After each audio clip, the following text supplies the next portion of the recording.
नमस्कार, मैं डॉक्टर संजीव गुलाटी हूँ, chairman nephrology and kidney transplant Fortis group of hospitals and immediate past president Indian society of nephrology. आज हम बात करेंगे किडनी बायोप्सी की कि क्या किडनी बायोप्सी में बहुत दर्द होता है, ख़तरनाक है, क्यों हम ये करते हैं, कैसे की जाती है और क्या क्या चीज़ें आपको ध्यान में रखनी है। तो किडनी बायोप्सी एक टिश्यू टेस्ट होता है जो किडनी की बीमारी पकड़ने का सबसे एक्यूरेट टेस्ट है। आज की डेट में भी चाहे इतने एडवांसमेंट्स हो गए हैं यूरिन टेस्ट में, ब्लड टेस्ट में, अल्ट्रासाउंड, सीटी स्कैन, एमआरआई और जेनेटिक टेस्ट भी आ गए हैं, लेकिन अभी भी किडनी बायोप्सी किडनी की बीमारी पकड़ने का सारी दुनिया में सबसे एक्यूरेट टेस्ट माना जाता है।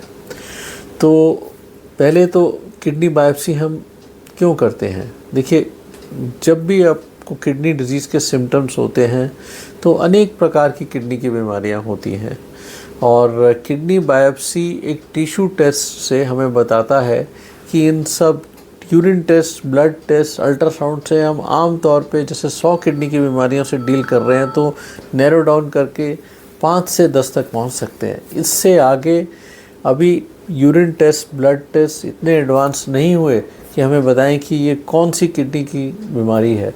तो ऐसे में किडनी बायोप्सी जो एक टिश्यू टेस्ट होता है वो बताता है कि कौन सी किडनी की बीमारी है। एक और बात मैं बताना चाहूँगा कि जब भी हम किडनी बायोप्सी का जिक्र पेशेंट से करते हैं, डिस्कस करते हैं, तो पेशेंट एकदम पैनिक में चला जाता है। क्यों? क्योंकि वो बायोप्सी से सोचता है कि कैंसर है। तो आम तौर पे ये ठीक है कि कैंसर्स में बायोप्सी की जाती है, क्योंकि बायोप्सी एक टिश्यू टेस्ट है, वो भी ये भी बताएगी कौन सा कैंसर है, कितनी स्टेजिंग है कैंसर की। इसी तरह किडनी की डिजीज़ में भी जो बायोप्सी है वो बताती है कि किडनी बीमारी क्या है, कितनी डैमेज है और इसकी क्या ट्रीटमेंट करनी चाहिए। दवाइयाँ जो है हल्की दवाइयों से इस्तेमाल करें या फिर बहुत स्ट्रॉन्ग दवाइयाँ दें।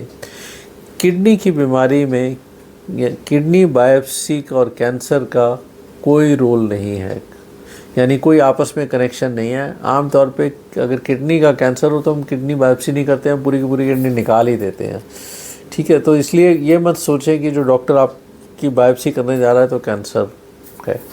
अब ये टेस्ट कैसे किया जाता है? देखिए, सबसे पहले हम चेक करते हैं कि आपको कोई ब्लीडिंग का रिस्क तो नहीं है, यानी आपका ब्लड टेस्ट होता है जिसमें complete blood count, coagulation profile, ये 2 टेस्ट करके हम देखते हैं कि कोई ब्लीडिंग का रिस्क नहीं है। क्योंकि जब भी कहीं नीडल डालेंगे तो थोड़ा ब्लीडिंग होती है। जैसे यहाँ से हमने ब्लड लिया, यहाँ तो हम दबा देते हैं, तो किडनी में बायोप्सी में जो नीडल है यहाँ पीछे डाली जाती है आपके। और कैसे डाली जाती है? तो सबसे पहले हम आपको उल्टा लिटा देते हैं, आपको कहीं ऑपरेशन थिएटर में नहीं शिफ्ट करते, आपके रूम में ही टेस्ट होगा ये, या फिर कुछ लोग रेडियोलॉजी डिपार्टमेंट में शिफ्ट कर देते हैं। तो हम लोग क्या करते हैं कि जो रेडियोलॉजी की मशीन है उसके साथ एक एक्सपर्ट रेडियोलॉजिस्ट को आपके रूम में बुलाते हैं, आपको उल्टा लिटा देते हैं, एक तकिया आपके पेट के नीचे रखते हैं जिससे किडनीज आपके पुश हो जाएं ऊपर। फिर उसके बाद हम एक अल्ट्रासाउंड करके किडनी को लोकलाइज करते हैं कि किडनी का जो लोअर पोल है वो कहाँ पे है। कन्वेंशनली हम लोग लेफ़्ट साइड पे किडनी टिश्यू लेते हैं, लेफ़्ट साइड से आपकी किडनी की बायोप्सी होगी। सबसे पहले वहाँ पे एक बीटाडीन से सफाई की जाती है, उसके बाद एक लोकल एनेस्थीसिया दिया जाता है। लोकल एनेस्थीसिया की पतली एक नीडल होती है, इसमें कोई शक नहीं है कि जब लोकल एनेस्थीसिया के तो हल्की सी दर्द होगी, दर्द उतनी होगी जैसे आपका ब्लड टेस्ट लिया जाएगा। इसके बाद एक स्पेशल किस्म की बायोप्सी नीडल होती है, हमने बाकी वीडियोस में डेमोन्स्ट्रेट किया आपको, आप ज़रूर देखें उन वीडियोस को। उस बायोप्सी को नीडल को हम अल्ट्रासाउंड गाइडेंस में बिल्कुल किडनी के बाहर ले जाते हैं। फिर आपको हम कहते हैं कि लंबी सांस लेके रोकना पड़ता है, आपको इतनी कोऑपरेशन होती है कि आधे मिनट आपको सांस रोकना है। आप मान लीजिए कि जैसे आप एक स्विमिंग पूल में डुबकी लगा रहे हैं अपनी, तो आप सांस रोकते हैं, वैसे ही सांस रोकनी है। जिस दौरान आप सांस रोकते हैं हम एक ट्रिगर दबाते हैं और वो जो नीडल है वो आपकी किडनी में जाके बाहर आ जाती है और उसके साथ एक किडनी का टिश्यू लगा रह जाता है।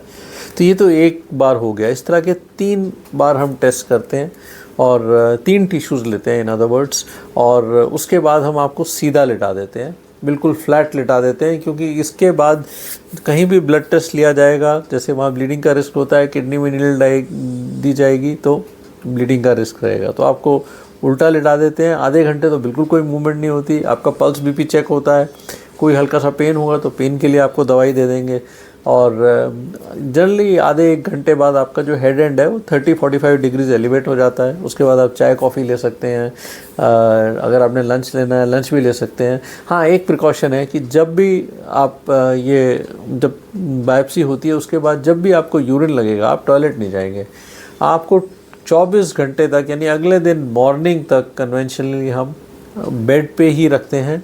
यूरिन लगेगा तो एक बेड पेन दिया जाएगा, उसमें आप यूरिन करिए और एक छोटा सा सैंपल एक पहली बॉटल में रखते हैं।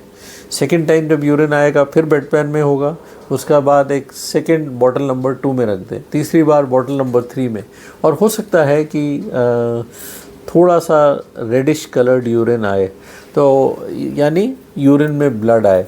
अब हम बात करेंगे क्या क्या कॉम्प्लिकेशंस हो सकती हैं। तो एक तो हल्की सी पेन है विच इज़ एक्सपेक्टेड, और पेन का पेन किलर दे जाते हैं। अगर हम 100 बायोप्सीज़ करें तो अगर हम यूरिन को 100 सारी बायोप्सीज़ वाले पेशेंट्स का यूरिन माइक्रोस्कोप में देखें तो थोड़ा बहुत ब्लड आना स्वाभाविक है।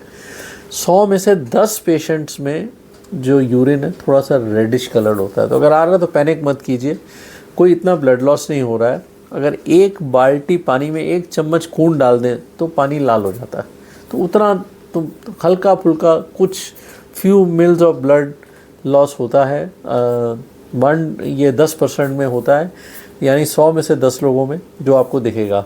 1 से 3% लोगों में थोड़ा ब्लड लॉस ज़्यादा भी हो सकता है, तो कई बार हम बहुत रेयरली हमें ब्लड चढ़ाने की भी ज़रूरत पड़ी है, एंड वेरी वेरी रेयरली कई बार अगर ब्लड लॉस परसिस्ट कर रहा है तो हम उसको रोकने के लिए एक ब्लड के द्वारा एक एंजियो एम्बोलाइजेशन प्रोसीजर होता है, वो करते हैं जो इंटरवेंशन रेडियोलॉजिस्ट करते हैं। तो ये होता नहीं है, लेकिन हाँ आपकी जानकारी के लिए है कि ऐसा करना पड़ सकता है। लेकिन किडनी बायोप्सी का जो रिस्क बेनिफिट रेशियो है, डिस्पाइट जो भी मैंने आपको प्रॉब्लम बताई हैं आ सकती हैं, रिस्क बेनिफिट रेशियो बहुत ज़्यादा है, यानी रिस्क कम है बेनिफिट ज़्यादा है, क्योंकि यही एकमात्र टेस्ट है जो हमें बताएगा कि किडनी की बीमारी क्या है। हमारे पास अनेकों ऐसे पेशेंट्स आए हैं जो यूरिन ट्रैक्ट इन्फेक्शन की तरह ट्रीट हो रहे थे कि भाई और कुछ नहीं, इनको यूरिन इन्फेक्शन है। तो हम लोगों ने देखा कि उनके जब जांच पड़ताल की तो हमें लगा कि इसमें तो ग्लोमेरुलर फिल्टर्स की बीमारी है, और हमने जब बायोप्सी की तो ऐसी बीमारियां पकड़ी, और इनमें जो साइलेंट किडनी डिजीज़ है उसमें प्रमुख आता है IgA nephropathy, acute interstitial nephritis, जो कि दवाइयों का एक साइड इफ़ेक्ट होता है। कई बार आपको पेन किलर्स की वजह से होता है, कई बार एंटी साइकेट्री मेडिसिन जो लेते हैं उनकी वजह से होता है। Focal segmental glomerular cirrhosis, membranous nephropathy, अनेकों ऐसी बीमारियाँ जो हमने पकड़ी और बिल्कुल पेशेंट देखने में ठीक थे, और आज की अगर हम उस समय उनका ट्रीटमेंट नहीं करते, हो सकता है वो डायलिसिस और किडनी ट्रांसप्लांट में आ गए होते हैं। तो इसीलिए जब भी आपके डॉक्टर आपको किडनी बायोप्सी के लिए बताते हैं, please do not panic. It is an essential diagnostic test, ये सबसे इम्पॉर्टेंट डायग्नोस्टिक टेस्ट है, इससे एक्यूरेट कोई टेस्ट नहीं है। थोड़े बहुत साइड इफ़ेक्ट्स, थोड़े बहुत रिस्क हैं, बट जो बेनिफिट रिस्क रेशो है वो is in favour of doing the biopsy. Thank you.